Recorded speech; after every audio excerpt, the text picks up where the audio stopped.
Hello everyone, it's Moolenschot here. I'm a local author in Melbourne and I've been invited to give a talk about some of the books that I've written.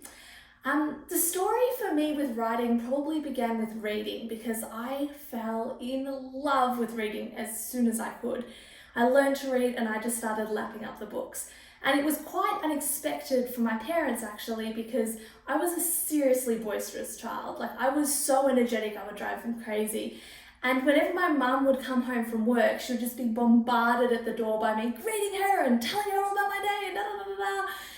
And then one day she came home, opened the door, and the house was silent. Where was Catherine? What was happening?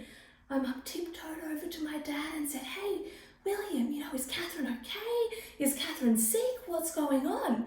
And my dad said, no, but shh, look, she's reading. And they could not believe that they were seeing me sit still for more than 1 second. They literally have a home video where they tried to film me sitting still for 1 second and I didn't manage. So it was quite a surprise for them to see me sitting there absolutely absorbed in this book. But as soon as I could read, I just fell in love with fiction. I fell in love with all the stories. I so related to the characters. The books made me feel all these emotions. I remember reading The Fantastic Five and just being furious at one of the extra characters who stuffed up their adventure. I was just so into it. And for some reason, as a reader, I never once thought, oh, I can't write. I was always attracted to words and I started writing words at quite a young age. So I think I was 10 when I started writing my first novel and I didn't get anywhere, but I would have written, I don't know, maybe 20,000, 30,000 words of this book, handwritten. And then I didn't finish it and it didn't go anywhere. But when I was 13, I was prompted by a school project to do a project on anything that I wanted. And I chose to write a book and I was inspired by the story of a refugee's journey from Africa to Australia, which is quite an intense topic, but I was inspired by these characters, this main character, and I started writing this book, and it's right here. Da, da, da, da. So I began writing this book, which is called A Rough Road, at the start of year 8, and I remember I couldn't type, I hand wrote it. And I would, get on the bus on the way to school and I was writing away. And on the bus home, I was writing away. And I was so absorbed by this story. I was so into it. And it was a really cool experience. I think, a lot of writers talk about working with inspiration and it just flowing so easily and effortlessly and just loving every second. And that was definitely the experience I had when I was writing this book. It was super wonderful. Now, that was the writing of the first draft. Once that process was over, the book had to be typed up onto the computer and then edited many, many, many times. My mum, very thankfully, was the one who did all the typing for me, and I read the book out to her. As I said, I wasn't typing yet. So Mum did all the typing for me and I read it to her and we're doing some editing as we're typing it up, and then we had to go through more rounds of editing. And I started hating my book because I was 13. I just wanted to have fun. To me, the story was done. I'd already written it. I'd already got over it. I didn't want to go over it and edit it again and again and again. But that's, of course, what's required when you write a book. And if it wasn't for my mum and my mentor, Claire Strawn, who's an author herself, holding my hand and taking me through that process, this book, it would not have been finished, that's for sure. My mum helps me figure out the publishing. This cover is... Anyway, let's just say I was 13. But quite an astounding thing happened when not astounding, maybe sad thing happened when some friends and family, started reading this book. And that was that they told me it was really, really good. And that's wonderful to hear. They're like, wow, Catherine, I can't believe you wrote this book when you were 13. They were sobbing at parts, the story really gripped them, really moved them. Some distant friend, I think, of my mum from overseas, even emailed my mum saying she was so sorry that I'd gone through this experience because she thought it was real. She didn't realize it was fiction. She thought it was all totally what had happened. Very thankfully, that was not what happened in my life. But what happened as an effect of people telling me at 13, oh wow, we really enjoyed your book, was that I then, for the first time in my life, got this idea that I might be a writer. Cue writer's block. So I think one of the joys of being a kid or being young, people often say, wow, that's so impressive that you wrote your first book at 13. But in many ways, I think it's easier because I didn't yet have the consciousness of judgment, of critique. I wasn't yet thinking, oh, is this good? Not once, like literally not once, not for one split second did I ever think or worry, oh, you know, is this good? Is what I'm writing good? Is this story believable? Would this really happen? Like I never once worried or thought about anything. I was just gripped by this story. I had this idea, off I went, writing it morning, noon and night, and I loved it until we got to the editing. And after getting that feedback from people in my community saying that they'd really enjoyed the book, I was suddenly like, oh gosh, like, does that mean I'm meant to be a writer? And I couldn't write. For the next 4 years, I kept wanting to write another book, but every time I started doing it, I'd think, oh no, that's stupid, that's not what a good writer would say, or that's a bad sentence, a good writer wouldn't write that, and I'd scratch it out, or I'd even get a few paragraphs into a story, but again, I'd be like, oh no, that's not good, and I'd scratch it out, and I just had this intense amount of judgment and critique and criticism in my head, and I couldn't get it to bloody well be quiet so that I could write, and that was really, really frustrating. I did write some short stories and some poetry, but I didn't get to experience that dance with inspiration and that joy of writing and it just flowing and it being so enjoyable for the next 4 years, and that was really sad actually. It's like having this wonderful, joyous hobby and suddenly it was gone, and I was like, oh no, and I didn't know what to do to fix it. But I was busy with school. I did a whole lot of other things in my teen years, like a year-long exchange to the Netherlands where I learned to speak Dutch, which was really awesome. And then when I came back from that at 16, I started doing all these different personal development courses, and I started doing a bit of speaking and some other things. So I definitely had other things kind of, happen in my life, and I kind of put the writing on the back burner. After high school, based on some of the speaking that I'd done, I got to do a TEDx talk when I was 17, when I was still in year 12, which was a really amazing experience. I was really lucky to get to do that. And that talk kind of helped lead me to some other speaking engagements in schools after high school. So rather than going to university, which is the traditional path, I was a bit different, and I actually, followed that lead that had begun, and I started doing some speaking in schools around Australia. I've also done a little bit of speaking in the UK and South Africa when I was volunteering there. And I kept meeting these teenagers who I felt like the word that I described for it, and it's a musical word, but it was dissonance. So in music, when you have two notes that clash, and it sounds awful, two notes that clash, it's like, it's called dissonance. And I kept getting this kind of feeling from these teenagers that I was meeting, teenagers from all walks of life, from the really good schools and from the struggling neighborhoods and suburbs. I got this feeling of like tension between who everyone thought they were, who they thought they were, but then who they might be becoming, and them emerging as an adult. Like the teen years are so awkward. And after meeting all these different teenagers, I then got this strike of inspiration and to write a book for them. And what happened, a lot of people say, well, how do you get rid of writer's block? For me, I'm not sure if this is going to help many people because it was a bit odd, but I literally sat down one day. I was still living at home. I was on my parents' couch. I was 18. I sat down and I got my laptop on my lap, and I was like, right, it's over. It's over. I'm writing a book. And I started writing, and I think I wrote 8,000 words in that first sitting. And it just flowed, and it was so exciting. It was such a relief. I was like, oh my gosh. Since then, by the way, a tip for writers, if you're struggling with writer's block, something that I help a lot of my clients with, that I've learned, this is my understanding of writer's block, and a lot of people have their own ideas, but when you're writing a book, you need two mindsets. And the first mindset is the creative mindset, and the second mindset is the critical mindset. And you need both to be able to write a good book, but you don't want them at the same time, because critical kills creativity. So when you're writing the first draft of a book, you want to just immerse your brain in the mindset of creativity. You just want to sit in that, feel the inspiration, love your characters, find out all these cool, interesting details about them and the plot and everything that happens, and you just want to write and write and write. If you start being critical, if your editor's brain starts kicking in at that point, it's going to tell you, oh, that sentence is bad, that paragraph is bad, would she really say that, would he really do that?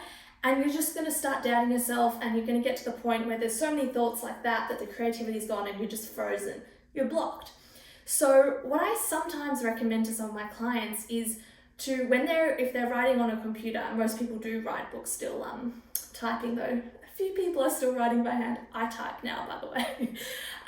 But I suggest that if they're writing on a laptop or, from monitor, get some paper, like just a thin A4, one piece of paper, but just to block the screen. So open Word on your computer, get the cursor ready, know what you want to say for the next hour or however long you have to write. Then put the paper in the way and look at your fingers on the keyboard rather than looking at the screen. And what this does is it forces your brain to think about what you're going to write next, rather than looking at the screen and thinking about what you've just written. So when you're thinking about what you've just written and you're going, oh, is that bad or not? The critical voice comes in, and it's very difficult to make much progress. But if you're looking at your fingers, you can't see the screen, and instead you're just listening to, I don't know how it is for you, but when I write novels, it's almost like the inspiration is just coming to me. Like I'm just listening in on my characters having conversations and just writing it down. For me, it's a listening thing. So that's how inspiration and I work. So, I put my fingers down, I listen, and I just type away and type away and type away. And then, if you write that way for 15 minutes, 30 minutes, an hour, however long you want, when you start feeling the inspiration go away and you're like, oh, I'm not quite sure now, totally cool. Take the paper away, review what you've written, all the words that you've probably spelt incorrectly with the red squiggly lines underneath, correct them, play with a little bit of the grammar, get a sense of where you were going, and then when you feel the inspiration strike for what to write again, paper goes back on. It was a little bit of a tangent, but I really find that helps with writer's block. So for me, when I sat down on the couch, I think what happened in that moment was I basically just with my willpower forced the critical voice to shut up. I was just like, all right, I'm not listening to you. You're not talking. You're not welcome now. I'm going to need you desperately when I'm editing this, but right now I just want to focus on the story. And I was able to get that critical voice to be quiet, and I was able to sit down and write, and it was really, really awesome. Now for me, when I write books, and the way that inspiration works is it tends to come in intense bursts, sometimes for a week, sometimes for 2 days, and then it might go away for a few weeks. So that was the process with how I wrote I Am Megan. So I Am Megan is my latest novel. It's young adult fiction. It's definitely for teenagers who are trying to figure out who they are. I've also found for parents of teenagers, it can be useful to kind of remind them some of the things that their teenager might be going through. But yeah, it was really special and really fun writing this book. It's so weird seeing your own book in your hands, isn't it? Sometimes I forget because I'm just living my life. It's so awesome. So after I Am Megan came out, actually it might have been just as it was coming out, I was really, really lucky to meet Jim Penman. Now, a lot of people don't know who Jim Penman is. I had no idea who Jim Penman was. But my friend said, oh, he's the founder of the Jim's Mowing, Jim's Cleaning, the Jim's Everything franchise. And I was like, oh yeah, I know that company. I'd grown up for years. I grew up out in the Yarra Valley. I now live in Hillside. But I grew up in the Yarra Valley, and I'd see the Jim's Mowing trailers on the road all the time. And now, living in Hillside, I see the Jim's Mowing, the Jim's Cleaning, the Jim's Dog Wash, the Jim's Plumbing at Bunnings. I was parked at Bunnings, and there's Jim's Plumbing. This company's everywhere. It's a franchise. And so I got to meet him. It was actually at an event. He was speaking at an event, and I asked a question, at the end of his talk, and then I ran up to him afterwards and introduced myself, as did a few other people. And he really generously gave us all a copy of a book that he'd written called Biohistory, and gave me and one other person his email address if we read it and found it interesting to talk to him about it. And I was like, cool. So I spent the next month reading that book around my other work, and then had a meeting with him. And I'll cut this very long story short because I'm going on and on here. But basically, what resulted was that Jim Penman offered for me to write his biography. I was like, whoa, this is so cool. So I spent the next year, it was so much work, oh my gosh. I interviewed over 100 people for this biography. I spent the next year working on it, interviewed over 100 people, from franchisees to franchisors to people who worked in the office. I obviously interviewed Jim a lot. I interviewed his estranged sister. Unfortunately, yeah, that's not a very good relationship. I interviewed children from his current marriage, some children from one of his previous marriages. He's been married 4 times. And it was a really, really interesting process. Jim is quite odd, like really quite an unusual person. But he's been able to build such a successful business that is a brand that virtually every Australian knows of the brand. And it was really fascinating getting to know him and the way his mind works, and also interviewing people and hearing some really quirky, weird stories about him, but also hearing some stories where you're like, oh, did Jim do that? So basically, I was really lucky because there was a lot of material. There were so many interesting stories that went into this book. And this book was published by Wiley, which was another really, really amazing experience. Definitely the best publisher I've ever worked with. And they were like so professional and awesome about it. And this book was in bookstores all around Australia. It still is in a lot of bookstores, and was featured in, I don't even know, The Age, Sunrise, AFR. I think in The Australian there was a write-up on it. It got heaps of press, which was like, one of those moments as a writer where you're like, is this really happening? Like, pinch me. I remember catching up with a friend in Melbourne, and my book had just come out, and she's one of my best friends from way back at school, and I was like, oh yeah, actually, do you want to drop by the bookstore? I can show you where it is. And we went down to the bookstore on Burke Street, Collins, oh my gosh, I can't remember, in the city. Oh, where's that massive Dimmicks in the city? Anyway, you walk in, you come down the escalators, and there's this display table with all the latest books, and they're featuring 10 books, all these books displayed in this display thing, and all these books, and my book was one of them. I was like, oh my goodness, this is my book. This is so crazy. So those are the 3 books that I've written, and it's a little bit of a snippet into my journey with some of them. But I actually do more writing than that as well. So you might, when you heard me mention my clients, you might be thinking, well, what's that? So I'm also a book writing mentor where I help some professionals who want to write their own books but are stuck, go through that journey. But most of the time I'm a ghostwriter, so I get to work with really interesting people, often CEOs, who they want a book, they just don't have the time or the expertise to do the writing of it. So I interview them extensively, I gather all the different stories, all the different content they want to share. I learn so much through that experience about what the book's about. It's so cool. And then I go away and I turn all of that into a book for them. And it's quite an intense, special process. I love it. So besides these books, there's a few other books I've written too, but I can't mention their names because I'm a ghostwriter. So I'm a ghost. So so that's probably a bit of a wrap up about me and my career so far with writing. I hope to continue it for my whole life. I'm very lucky that writing is something that you can do until you're 90 years old or something, as long as you still have your brain working. So I'm really grateful about that, because for me, writing really is a lifelong passion, and it's something which, I really love it, and I find it healing in many ways. I think, writing this novel, I Am Megan, which I wrote when I was just exiting my teen years, in many ways, at the time I thought I was writing it for all the other teenagers that I was meeting on the road, but looking back, I think I was also writing it for myself.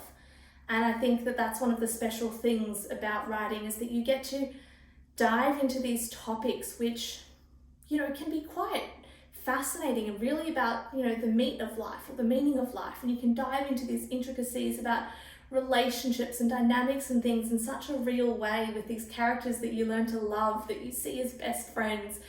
And for me, that's a really, really special thing. So writing is really, really important to me. I really, really love it. I'll definitely continue to do it forever. And I'm lucky enough to have built a career out of it as well with my ghostwriting, where, it supports me financially. And that can be really hard these days to make money from writing. So I feel really, really blessed that I ghostwrite. I make all my money through that. And then on the side, I can work on some fiction books as well, which don't move quite as fast as I would like, because I get so busy writing my clients' books, but they're definitely there, and I'm always mulling on some ideas. I actually wrote the first draft for another novel last year, which I need to get to. So that's exciting. So I hope this has been potentially enlightening for you, entertaining. If you're an aspiring writer, I hope hearing about my journey might have given you some insight or some inspiration for your own journey. Go for it, write, do it, just fall in love with it. Let yourself enjoy that process rather than worrying too much about it or getting stuck in the critical mind. Stick with that creativity and have a really, really great time doing it. And ask any questions and I'll be here to answer them online. Thanks so much.